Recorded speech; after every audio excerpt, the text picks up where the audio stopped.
And five, four, three, two, one. Michael Califf, author of A Very Broken System. As promised, as mildly more uh, relaxed, detailed, well, not even detailed, just an example of the police corruption uh, and police harassment that has been allowed to go un unresolved, mostly unresolved in Victoria, which has kept spiraling on through until those same bully boy harassment tactics, those same ego-driven dinosaur-like, you know, old-fashioned, just big boys club nonsense, really, has been allowed to fester away until that sees the likes of Porpunkah and Dezi Freeman. I have to put this out there. Firstly, I mean nothing but the best from this as a whole. So we grow as a society, we remove the painfulness, the ugliness that exists, and move forward as one. It's not serving anybody, from the brave, decent police officers who don't get to retire, for the public who are treading through, uh, you know, uh, record level crime stats, the worst crime statistics since 1992. If that wasn't the case, this would not be happening. I promise you of that. If we didn't have 12-year-old uh, migrant children, 12-year-old migrant children hacked to death with by machete wielding migrant children, which that's irrelevant anyway, just other children, but migrant children killed. If we didn't have those situations, I promise you this would not be happening.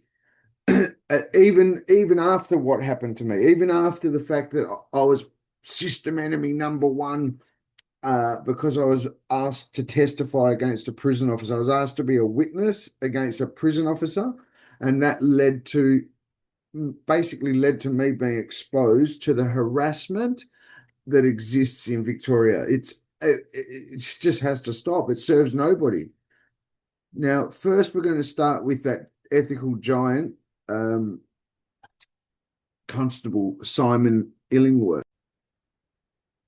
So you can see that, the filthy rat book. This actually amazed me.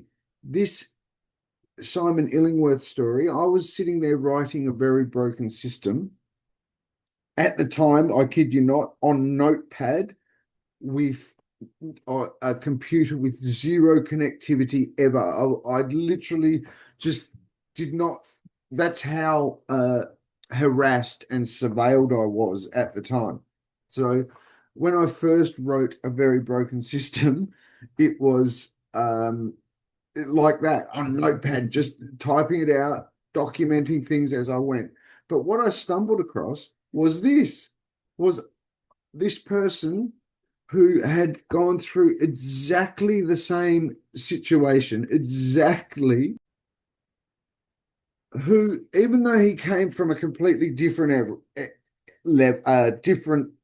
position, which makes him even braver, even much more of a moral giant, because he was a police officer who was exposed to the corruption and got harassed, had bullets put service. I mean, think about how just ridiculous this is. This is just big boys club nonsense. He had service issue bullets with his name engraved on it, put in his letterbox. He was knocked out at a pub with a cheap shot. Every time he would walk into uh like stations and whatnot, he'd hear behind his back, dog, dog, and all this. And I'd never heard of this. Or if I had seen it, this story on Australian Story or whatnot, it hadn't sort of stuck with me, type of thing. But then when I rediscovered it, I'm thinking, my gosh, I'd heard every single thing this guy was explaining had happened to me. I'd walk into corrections office, and I'd hear dog, dog behind me. Just ridiculous. It was just nonsense. But the biggest thing that comes in it is there has to be an orchestrated, like somebody has to put it together. Somebody has to sit there and send messages. Hey, there's this guy, Simon Illingworth, watch him. Hey, there's this guy, Michael Califf, right? Spread the word, like it's a concerted effort that exists in Victoria, this level of harassment. Anyway, so what I did just to bring the point home and to show, I thought I'd put a few that's starting with him.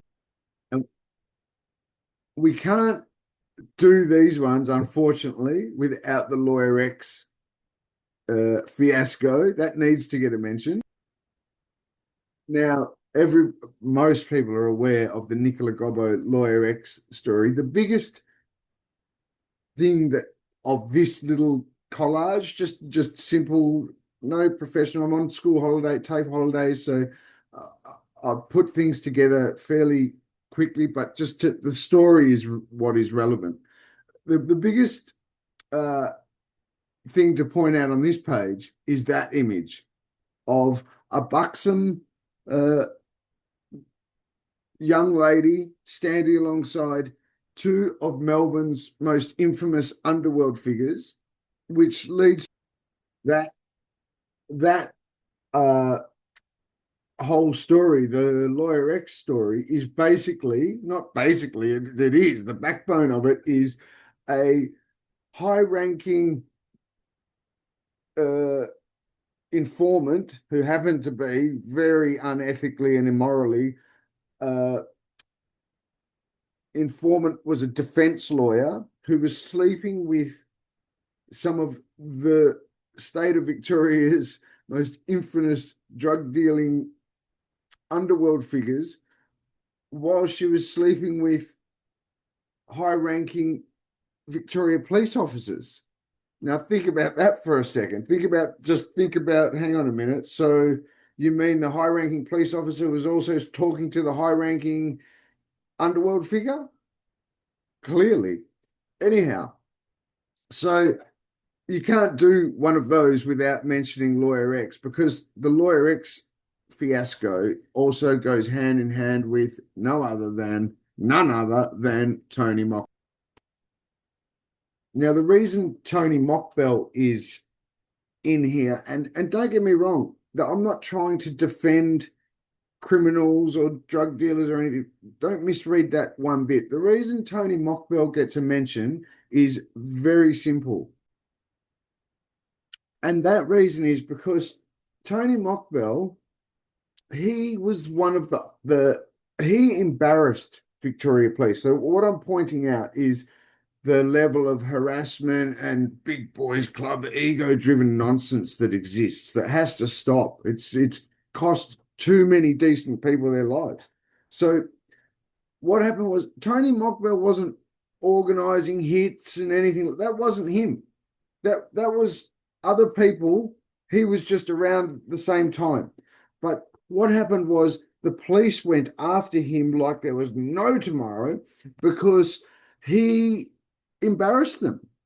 They really did it to themselves, but they charged him hurriedly with amphetamine or methamphetamine, whatever it was, where really he was in possession of pseudoephedrine. Now, again, I'm not defending drug dealing or anything like that. I'm just pointing out what led to this like ego-driven, right, we're going to eradicate this guy, embarrass the force, want to put Victoria Police, even if they did it to themselves, that big boys club, ego-driven nonsense of above and beyond existed, but it didn't even stop once he was in prison.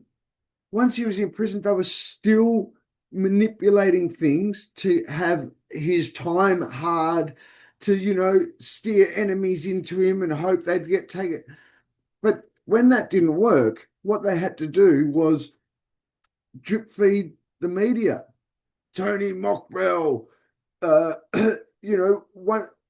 in short, once they knew there's appeal processes going and the whole Lawyer X thing was exposed and he was definitely going to take it to court, they started drip feeding the media with little stories to get him got. This is literally what they did. This is how ego driven and petty they are. They can't even let it be right. Okay, this has happened. There's been a process failure.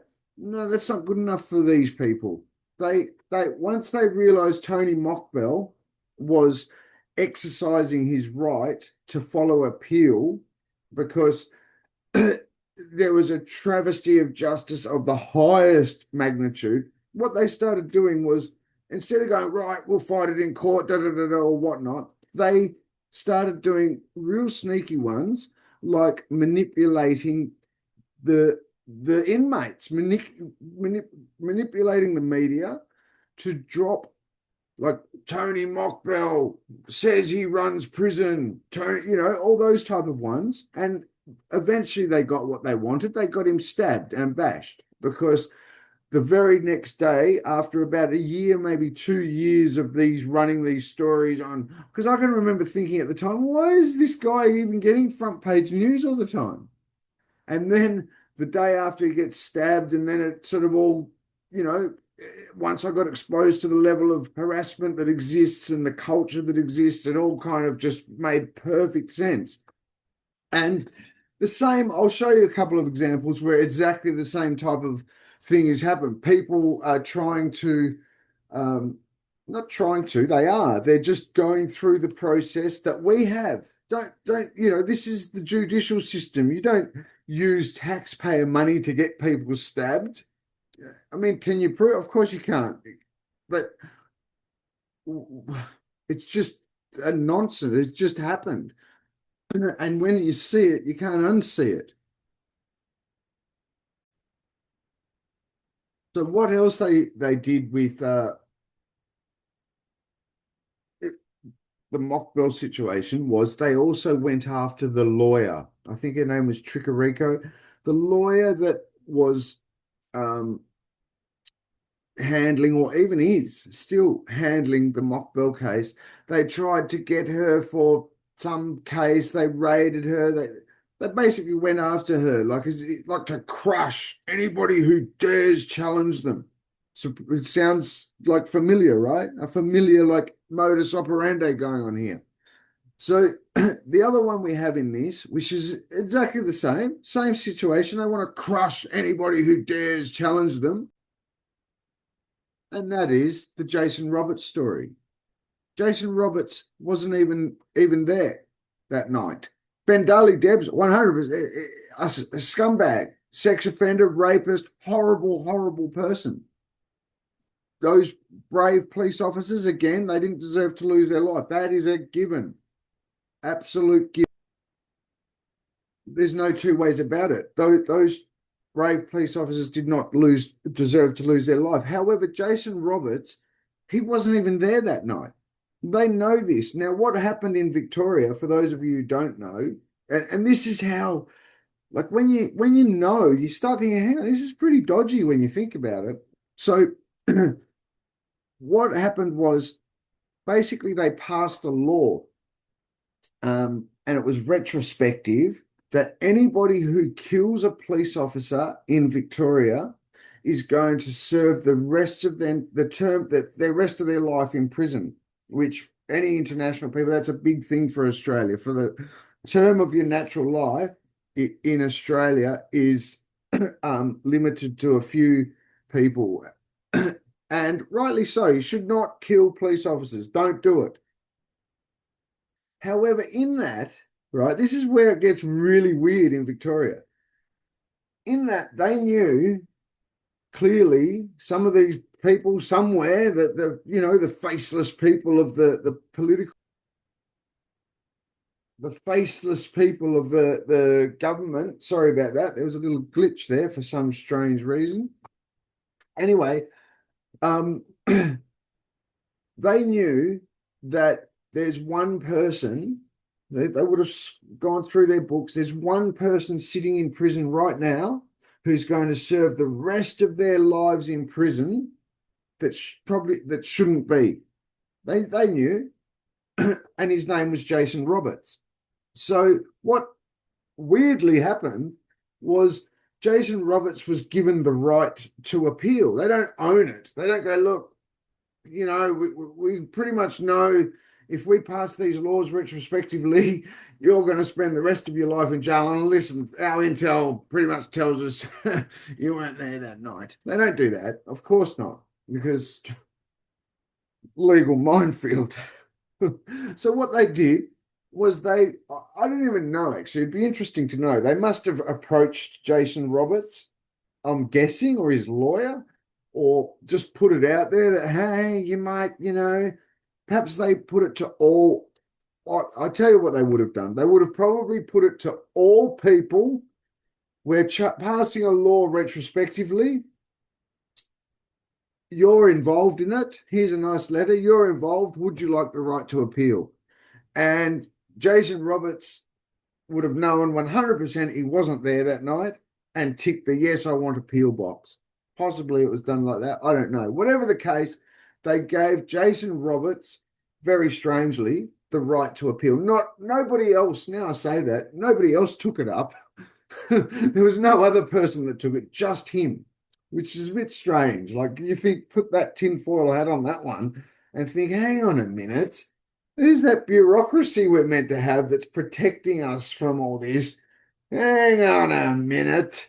They don't doctor the system like by doctoring the system. They doctor it by just moves and shakes that make it look like, yes, we've done these proper bureaucratic, a bit weird, right? So anyway, staying in the police harassment podcast moment. And what happened with Jason Roberts was, who was helping him? The only person that was, well, I don't even know the only person. One of the people that Jason had on his phone system and was speaking to, and who was, doing the outside stuff, running to lawyers and whatnot, was none other than Bendali Debs, the real and only police killer, Bendali Deb's daughter, who happened to be, that's how Jason Roberts got involved anyway. He was the boyfriend of a horrible person's daughter. That's all. That's it. He was dragged into it like that. He just happened to fall in love with the daughter of a scumbag, basically. And then out of fear, whatnot, a fake loyalty, who knows? He kept his mouth shut, or who knows? I don't even know what he said to his lawyer, whether he pleaded his innocence and it just fell on deaf ears because it was such a horrible crime. I don't even know. But to stick in the now, the harassment side of things, what happened? Surprise, surprise. The person that was helping Jason Roberts put his appeal together, what happened? Phones were getting hacked. Weird charges were coming up. Oh, you might have not paid for that Mars bar. Obviously getting stalked. Clearly phones and computers would have been hacked and monitored and emails monitored and all that type of. But why? Because don't question the force. Literally, that just another example of crushing their opponents using public money. Don't forget, while crime is through the roof. Again, I would not, if it wasn't so bad in Victoria, I would not be doing this. But things are atrocious in the area that the police is meant to be spending all their resources on protecting the public on.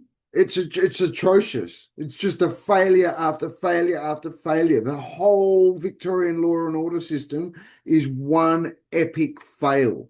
So to have any resources spent on big boys club bully boy tactics is atrocious. It's sickening. It really is. And you can't go past police harassment in Victoria without going, you can't go past Pusey. Unfortunately, the guy is what he is. I don't know him or anything, but I did see him with my own experience, I did see him getting sleep deprived at the Metropolitan Remand Centre, as did many other inmates.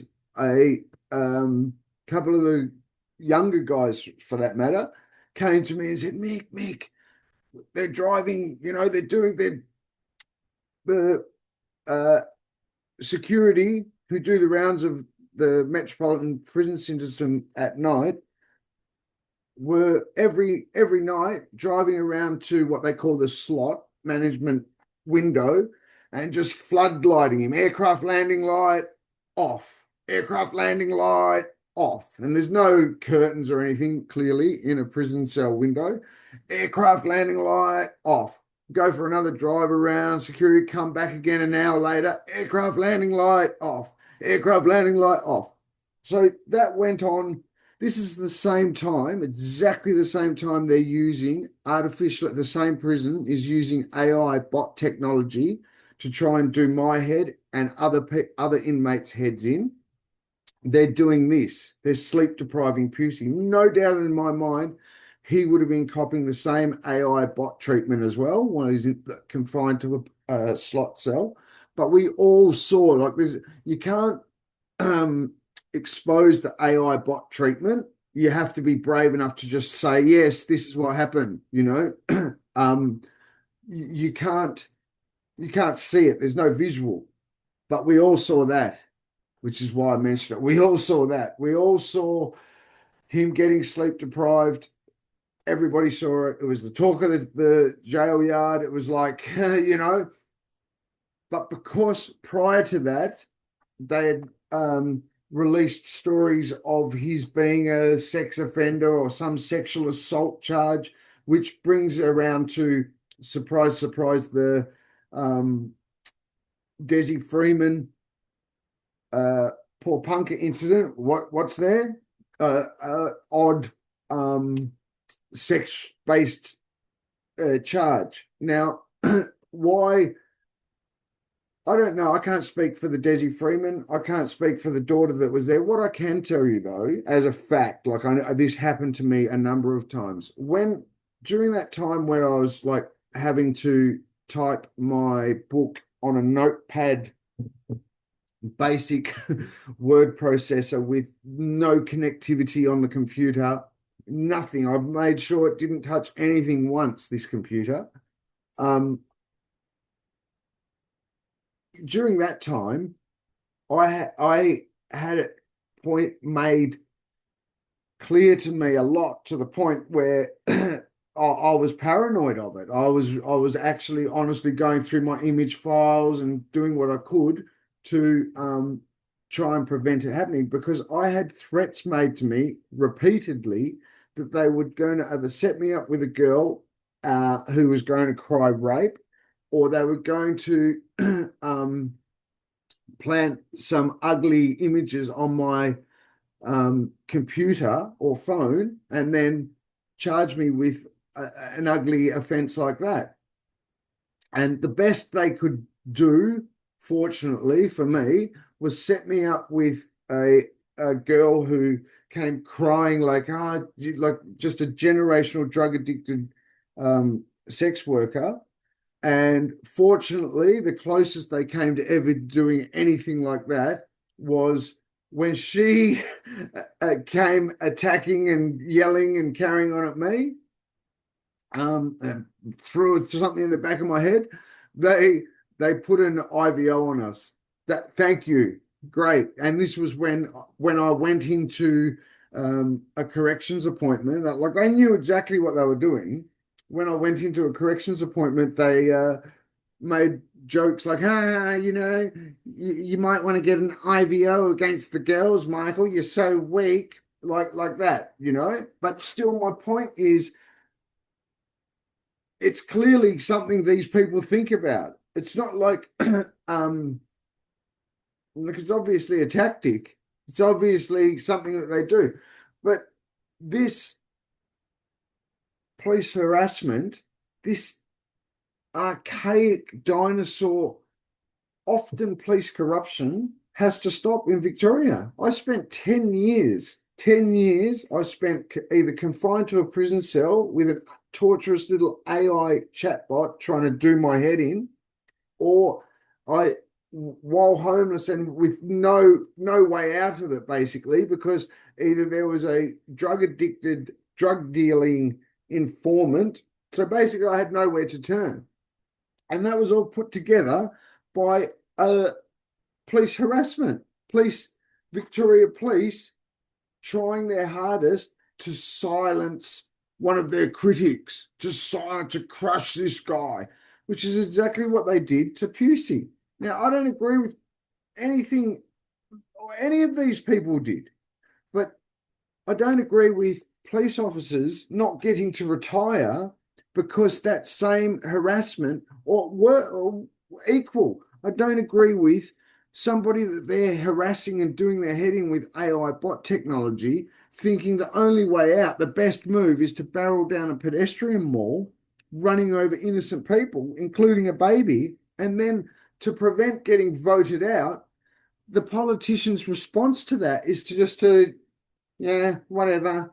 Because 7 years after that event, which was strongly rumored to be having the same AI bot tactic to do the heads in, the sport, if we use the wording of Magistrate Pappas, to sport with somebody, 7 years after that, more violent. They continued on down the same AI head doing path.